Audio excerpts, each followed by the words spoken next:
Jack London, The Little Lady of the Big House, Part 8. The fourth quadrant was unbounded by mountain walls and hills.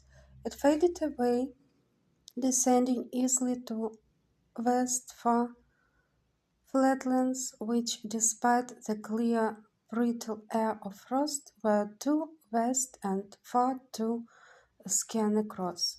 The mare under him snorted. His knees tightened as he straightened her into the road and forced her to one side. Down upon him, with a pattering of feet on the gravel, flowed a river of white shimmering silk. He knew it at sight, for his prize herd of Angora goats, each with a pedigree, each with a history. There had to be a near 200 of them, and he knew, according to the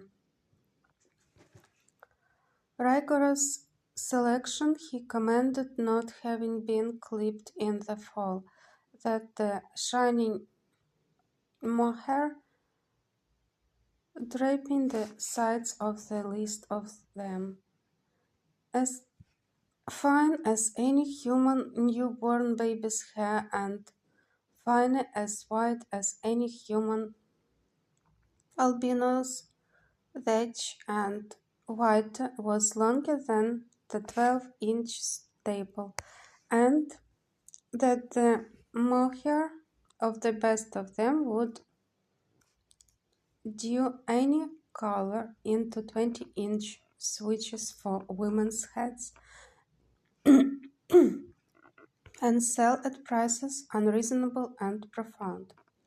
The beauty of the sight held him as well. The roadway had become a flowing ribbon of silk, gemmed with yellow cat-like eyes, and floated past, weary and curious on their regard for him and his nervous horse. Two basque herders brought up the rear. They were short, broad, swarthy men, black-eyed, vivid-faced, contemplative, and philosophic of expression. They pulled off their hats and ducked their heads to him. Forrest lifted his right hand, the quirt dangling from wrist. The straight forefinger touching the rim of his Baden Powell in semi-military salute. The mare prancing and reeling again, he held her with a touch of rein and thread of spur, and gazed after the four-footed silk that filled the road with shimmering white. He knew the significance of their presence.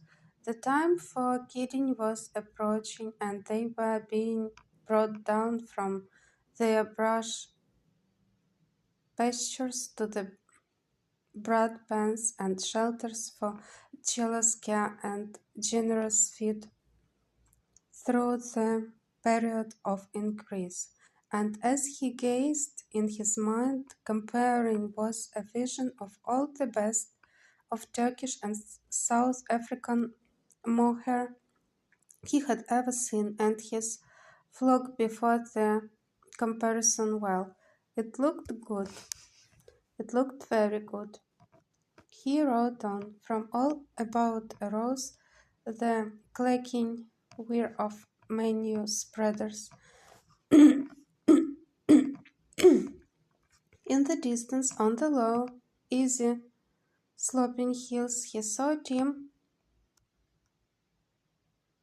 after team, and many teams, 3 to a team, abreast what he knew were his shire mares, drawing the plows back and forth across contour, plowing, turning the green sod of the hillsides to the rich dark brown of humus-filled earth, so organic and friable that it would almost melt by gravity into fine particles